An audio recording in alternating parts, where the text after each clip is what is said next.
Bien, hola, buenos días. Ya veis que al final conseguimos tener aquí a Luis Sepúlveda. Nos costó un poco, pero merece la pena totalmente. Luis Sepúlveda, la mayoría de vosotros estuvisteis leyendo ahora esa novela, la de un viejo que leía novelas de amor, y por las referencias que tengo, creo que os encantó. Y no sois los únicos, porque es una de las novelas que lleva vendidas millones de ejemplares, lo cual personas como yo, que también escribimos, sabemos lo difícil que es vender más de 100 libros, ¿no? Pues él vende millones. Ahora mismo esta novela la están leyendo chavales como vosotros y gente adulta, por supuesto, en China, Japón, Colombia, Estados Unidos, donde queráis, porque es un libro prácticamente universal, ¿no? La pregunta que nos hacemos muchas veces los que escribimos es ¿por qué un libro en un momento determinado es universal? ¿Por qué llega al corazón de la gente? Y no se sabe, sencillamente tiene magia. Y eso es lo que pasa con esta novela de Luis Sepúlveda. Yo le quiero dar las gracias, porque para nosotros es un honor, ¿no?, que esté aquí en el instituto. Él es uno de los escritores más internacionales que hay en la lengua española, es chileno.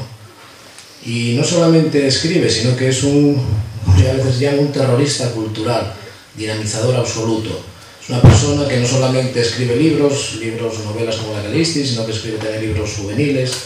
Es director tiene 2 películas, creo, ¿no?, que él dirigió y que escribió. Es periodista, escribe en periódicos internacionales, participa en coloquios en la radio. Y sé de buenísima tinta que a veces cuando uno va a ciudades como Zúrich, lo sé porque yo lo vi, cuando no lo conocía todavía, una vez en Zúrich veo una cola inmensa de gente que daba varias vueltas a la manzana. ¿Qué coño pasará aquí? ¿Qué habrá? ¿Qué expectación puede haber aquí para que haya tantísima gente? Y voy siguiendo la cola, y la cola daba una especie de teatro, de biblioteca, y había un cartel enorme encima de la puerta que debía medir como 4 o 5 metros, y esa era la cara de Luis Sepúlveda. Pues toda esa gente estaba esperándolo para escuchar su palabra. Veréis que es una persona que además merece la pena escuchar. Pues lo voy a dejar con vosotros y espero que disfrutéis. Muchas gracias, Luis, y un aplauso por estar aquí.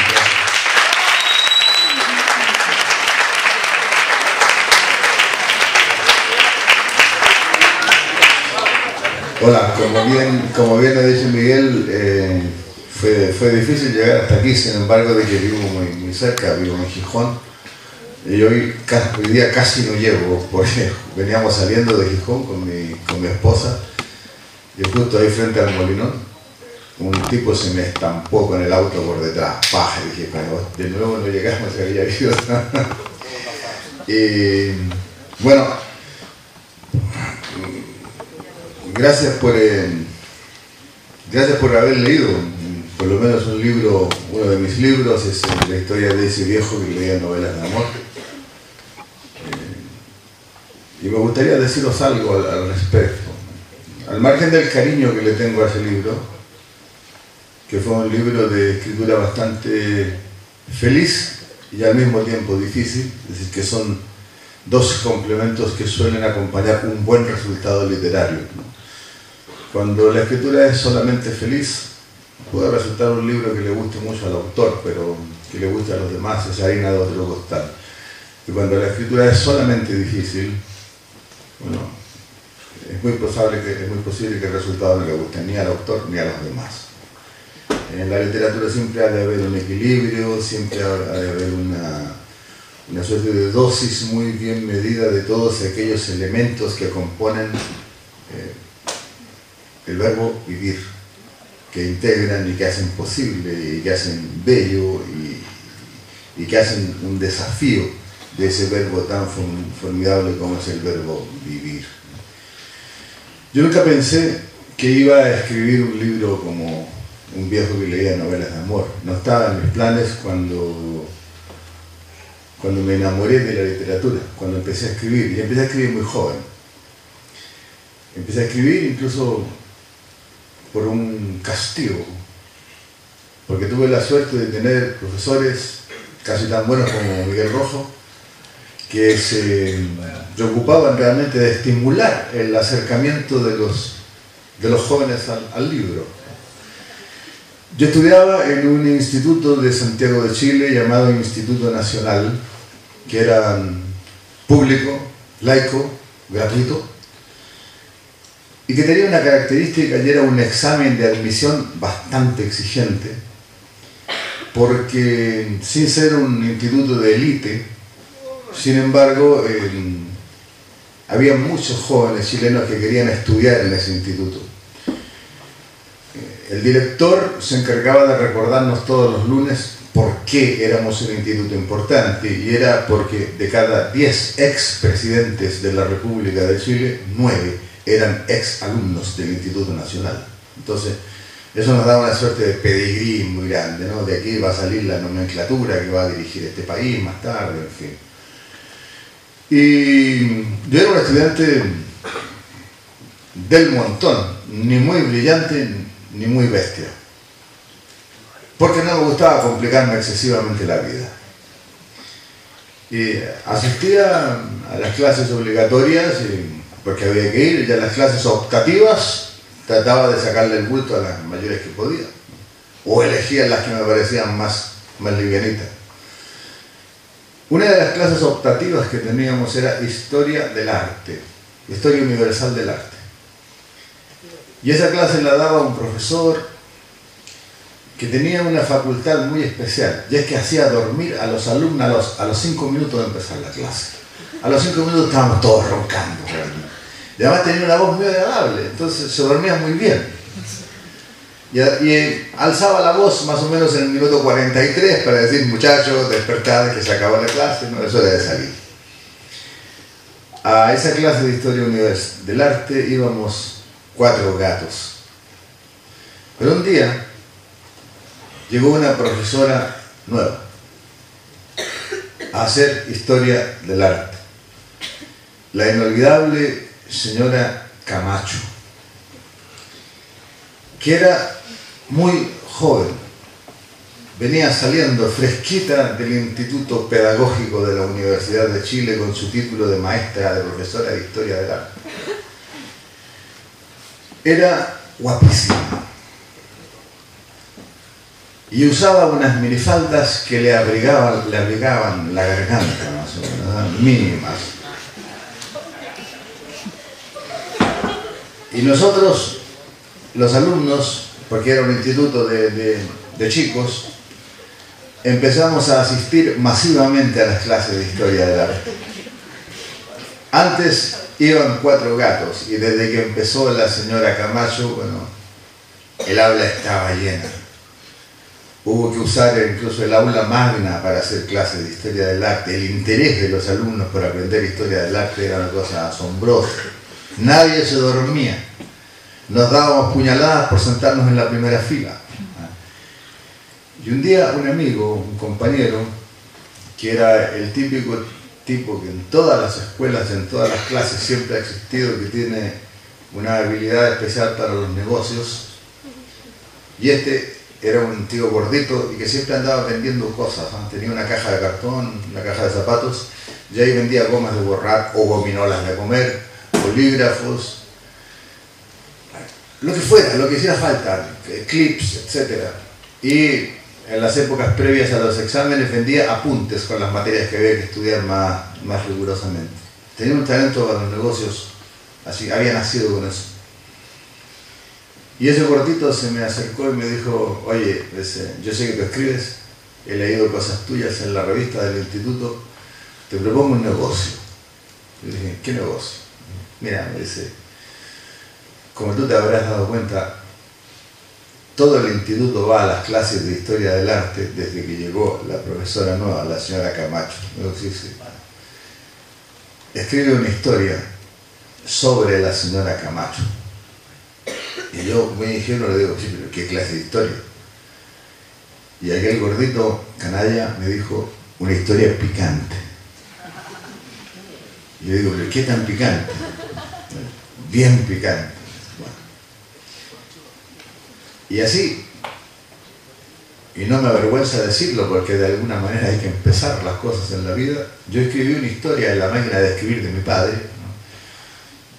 Estoy hablando de la prehistoria, ¿no? Antes existían unos artefactos llamados máquinas de escribir, había que ser muy cuidadoso, porque se podía sacar máximo un original y 4 copias, no se podía corregir, había que pensar muy bien las palabras antes de escribirlo.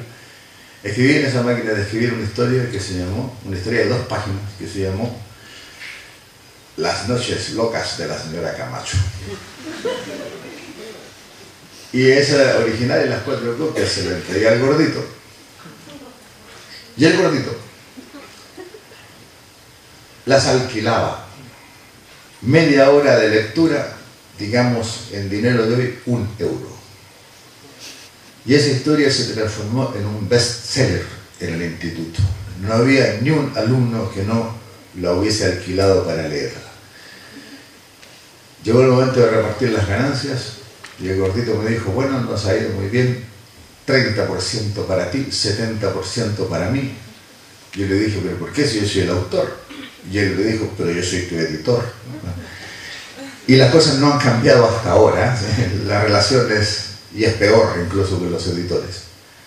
Pero alentados por el éxito, el gordito me dijo, escribe una segunda historia, escribí una segunda historia, peor todavía.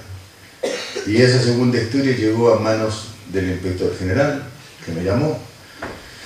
Me dijo que lo que hacía era odioso, que eso era pornografía pura y que no había otra solución que expulsarme del instituto, pero al mismo tiempo sabían que si me expulsaban me arruinaban la vida. Ser expulsado del Instituto Nacional de Santiago de Chile era lo peor que te podía pasar. Entonces me castigó de una manera bastante original. Me dijo, hay un amigo que tiene una radio y necesita con urgencia a alguien que le escriba programas para la radio, programas que tienen que durar 28 minutos todos los días, y todo lo que ganes en la radio durante 6 meses va a ser para financiar la revista literaria del instituto. Y fui a esa radio y empecé a escribir para la radio. Primero pensé, es pan comido, llego todos los días, así, escribo mi programa. Eran programas de radioteatro que eran protagonizados por actores de radioteatro ahí mismo, era entregarle los guiones y ellos los protagonizaban. Pensé, ningún problema, tengo una imaginación muy poderosa, puedo hacer 500 al año si quieren. Pero la verdad es que después del tercer día ya la imaginación no daba, ya no se me ocurría ninguna historia. Y descubrí a una señora asturiana, de la cual luego fui muy amigo y quise mucho, llamada Corín Tellado, y empecé a adaptar las novelas de Corín Tellado para la radio. Solté la mano y empecé a escribir más en serio. Pero nunca pensé, que iba a escribir una historia que ocurriera en el mundo de la Amazonia. En el año 1977 yo tuve que abandonar mi país contra mi voluntad. En el año 73 hubo un golpe militar, un movimiento militar fascista financiado por los Estados Unidos de América. Derribó el gobierno constitucional y democrático de Salvador Allende. Se acabó una historia asombrosa de un país que tenía una democracia ejemplar y que tenía la democracia más longeva, más antigua de todo el continente americano, y el parlamento más antiguo del mundo después del parlamento británico. Y muchos chilenos, yo entre ellos, pasamos por la cárcel y luego hubo que salir al exilio, los que tuvimos la fortuna de salvar el pellejo. Mucha gente no tuvo esa fortuna, murió en Chile o fue hecha desaparecer. Todavía faltan más de 3.000 chilenos que nadie sabe dónde arrojaron sus cuerpos luego de torturarlos y asesinarlos, ¿no? Se llaman desaparecidos. Y una de mis paradas del exilio fue un país formidable que se llama Ecuador. Y en el exilio se trabaja en lo que cae. No hay muchas posibilidades de elección. Un exiliado, casi como un emigrante, es siempre ciudadano de segunda clase, o de tercera categoría. Antes ya los españoles que habían emigrado, luego de la derrota de la República, habían conocido la dureza del exilio y la dureza de ser ciudadano de segunda clase en muchos países, sobre todo en Francia. Ahora los jóvenes españoles que tienen que emigrar porque acá no encuentran trabajo, van a conocer, por desgracia, también esa terrible realidad de ser ciudadanos de segunda clase en los países al que deban emigrar buscando trabajan en mejores condiciones de vida. Pero la vida siempre sigue, siempre continúa, sin embargo de lo dura que pueda ser.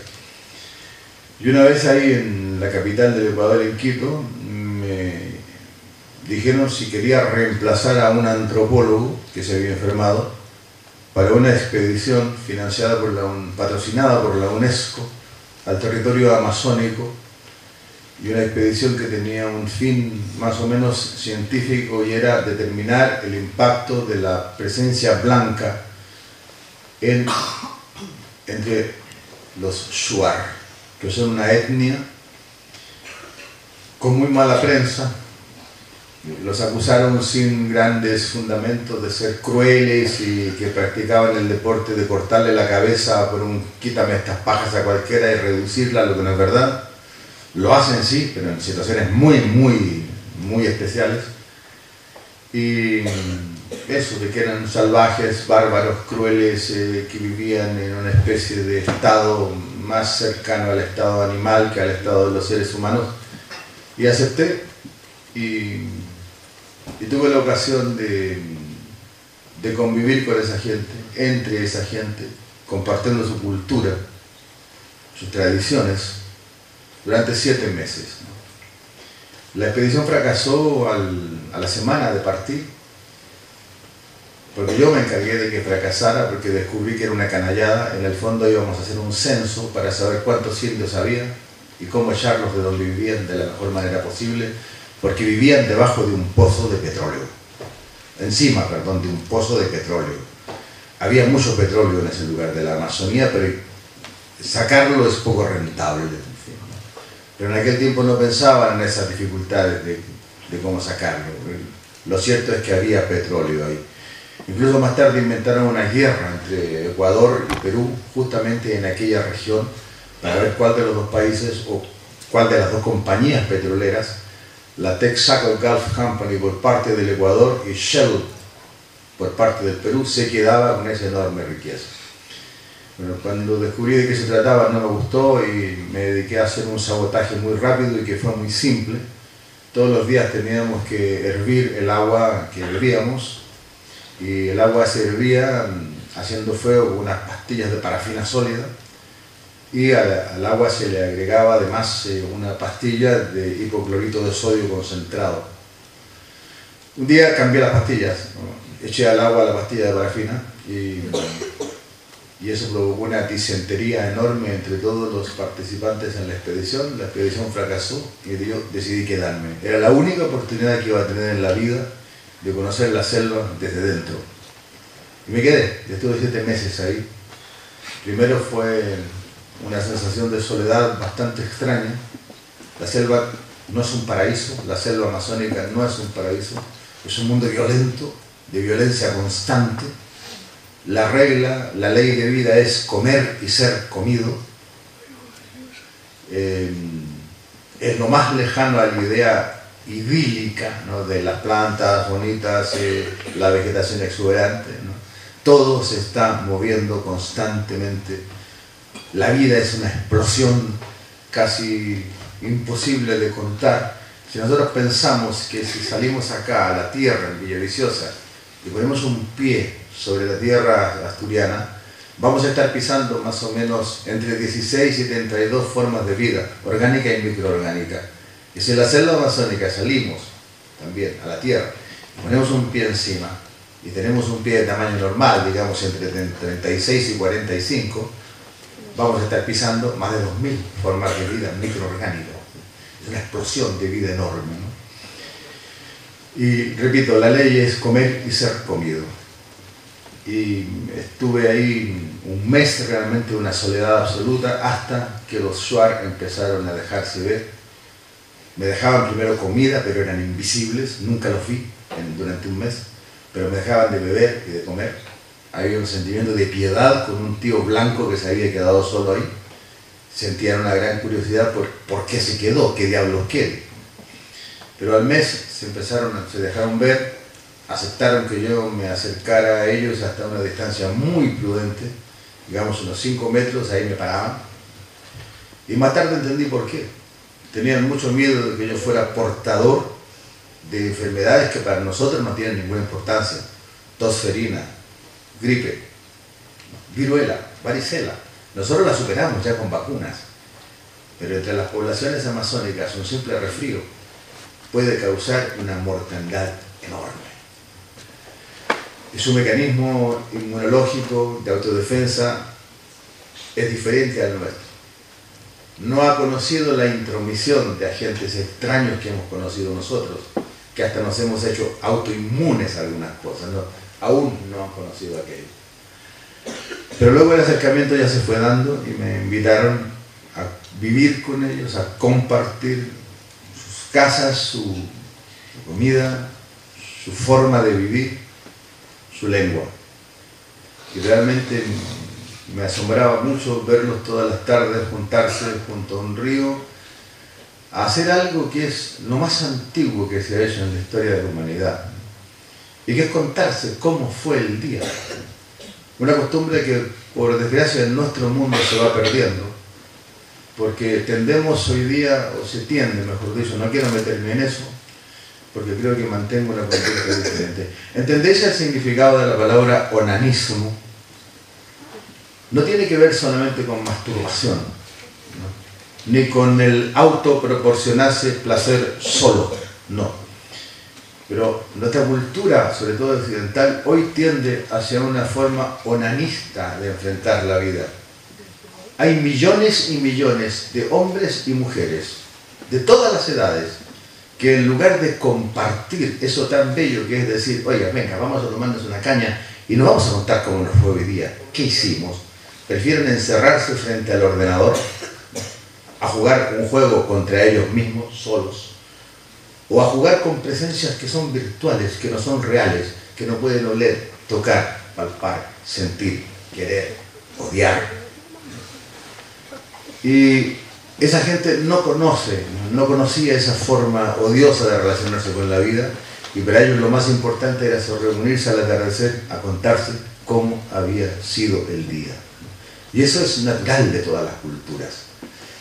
Pero a mí me causaba una fascinación especial porque intuía, sin entenderlos enteramente, fui de a poco aprendiendo 10, 20, 30, 40 palabras de su lengua, pero entendía que adornaban lo que contaban.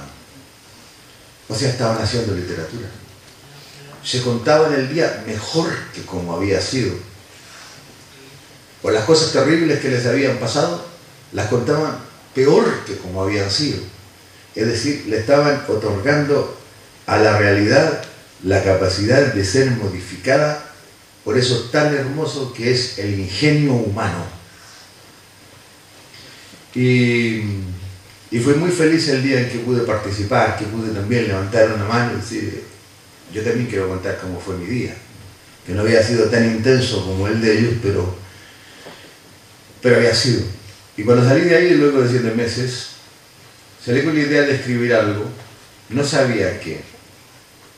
Lo único que tenía claro era que lo que escribiera no debía ser una especie de tarjeta postal que invitara a la gente a conocer la Amazonia. Yo defiendo ese territorio, que está en peligro, que siempre está en peligro, y que se va a terminar. Ya la mitad de la Amazonia está destruida. Y se va a acabar. Y las etnias que ahí existen todavía, como los Shuar, Ashuar, Aguaruná, más otras 90 que nunca han tenido contacto con el hombre blanco, van a tener contacto con el hombre blanco y va a ser un contacto traumático, feroz, y van a ser exterminadas. En nombre de algo que se llama progreso. En nombre de algo que se llama progreso disfrazado de muchas cosas, ¿no? Algún día tal vez podáis reflexionar sobre esa palabra, la palabra progreso, porque es muy difícil de explicar cómo nos relacionamos con la palabra progreso, ¿no? Si una silla, por ejemplo, en un negocio de la avenida de la Costa de Gijón vale 100, y esa silla fue hecha con maderas sacadas de un bosque europeo que siempre dio madera para hacer muebles de buena y noble madera, como puede ser el castaño, como puede ser el alerce, como puede ser la haya, nos resulta caro. Entonces vamos a una tienda que se llama IKEA y compramos un mueble, una silla que no vale 100, que vale 10, pero ha sido hecha con madera saqueada de la Amazonia o de cualquier otro bosque o selva tropical fundamental para preservar la existencia humana, hecho en países en donde la mano de obra es tan barata que es casi mano de obra esclava, y en donde han intervenido niños esclavos, para que en nombre del progreso nos demos el gusto de decir, puedo elegir, en vez de comprar esta silla que vale 100, voy a comprar esta otra silla que vale 10. Pero espero que algún día podáis reflexionar sobre esto. Es parte de ser ciudadano, reflexionar sobre estas cosas. Bueno, cuando salí de ahí salí con la idea de escribir algo. Tardé muchísimo, hasta que un día se instaló la historia en mi cabeza y sabía lo que quería, ¿no? Y en el libro aparece una palabra al final que dice dónde la escribí, Artatore, en un país que ya no existe, que se llamaba Yugoslavia. Yo estaba contratado como guionista para una película, para una historia muy bonita además, una historia de amor. Era la historia entre un prisionero de guerra en la Segunda Guerra Mundial, un músico croata que tocaba el piano, y uno de sus carceleros, un soldado alemán que tocaba la flauta dulce, que basados en la música establecen una amistad. Un día el alemán sabe que van a matar al prisionero croata y deciden fugarse. Él deserta, el soldado, y facilita que el prisionero se fugue, y acuerdan que si sobreviven a la guerra se van a juntar en ese mismo lugar para tocar un pequeño concertino de Mozart para piano y flauta dulce. Bueno, sobreviven y tocan ese pequeño concertino. Esa era la historia de la película. Yo estaba escribiendo el guión y yo escribí y se filmaba, pero un día al principal productor le pasó algo terrible, no se le suicidó un hijo. Nadie se puede reponer a eso y paramos la película. Y yo tenía pagado el alquiler de la casa donde vivía, en una pequeña isla llamada Maliloshin. Me quedaban todavía 20 días pagados y decidí quedarme. Y una noche que llovía terriblemente, me quedé despierto toda la noche, y cuando al otro día me levanté, tenía la novela en la cabeza de comienzo a fin. Fui a una tienda, compré papel y escribí el primer manuscrito, que tenía 80 páginas, una cosa así. Nunca pensé que iba a ser una novela que iba a ser parte, ¿no?, de la historia de la literatura del siglo XX.